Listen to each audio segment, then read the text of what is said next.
Vétéran des marines tenu au secret et souffrant d'un très sévère syndrome post-traumatique, Regina Ragowski n'avait vraiment pas besoin que sa vie devienne davantage infernale. Plongée en pleine apocalypse zombie, elle vient de perdre la dernière personne qui lui était proche et se retrouve seule en territoire hostile, dans une petite ville paumée de Californie, non loin d'un camp militaire qu'elle cherche à atteindre. Trouvant une poche de survivants, Regina tente de les rejoindre mais se fait poursuivre et attaquer par une horde de morts-vivants. Elle ne doit sa survie qu'à ses réflexes et à une chance incertaine mais très ironique. Armes, munitions, nourriture, Regina doit apprendre à retrouver tout cela au plus vite sous peine de trépasser à son tour. Ah oui, et ai-je mentionné qu'elle était pratiquement nue? Des vêtements ne seront donc pas du luxe non plus. Voilà ce que l'on peut dire de ce premier tome d'une courte série qui promet beaucoup, servi sur un plateau chez nous par la belle équipe de chez Allion Comics. Un succès total puisque tout a été vendu à l'heure où je vous poste ceci et qu'une réimpression est annoncée ainsi que la sortie du second tome pour juin 2020.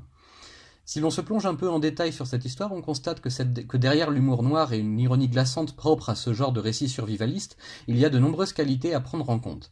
Déjà, le dessin est vraiment magnifique au bas mot, très réaliste et étudié, en noir et blanc tout en teinte de gris, avec quelques touches de couleurs plus vives par endroits pour mieux attirer l'œil. L'histoire, quant à elle, est assez classique dans le genre, ça ne renouvelle pas vraiment le domaine des zombies, mais cette série nous propose un point de vue différent de ce dont on a l'habitude depuis des années.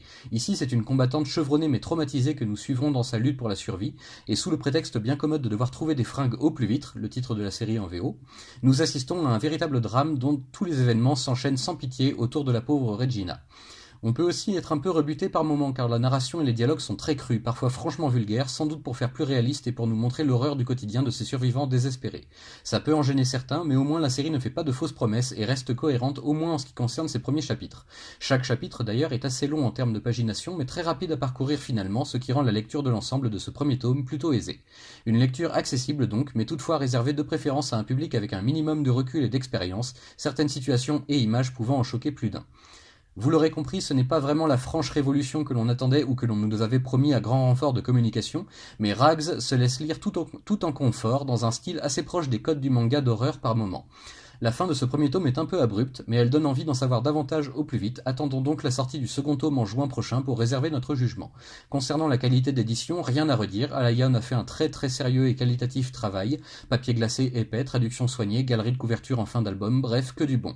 Merci beaucoup à ce petit label qui se bouge et qui vient sans doute de connaître son premier vrai franc succès, et tout ce que je leur souhaite à présent, c'est que leur démarche future connaisse la même réussite, c'est tout ce que j'attends.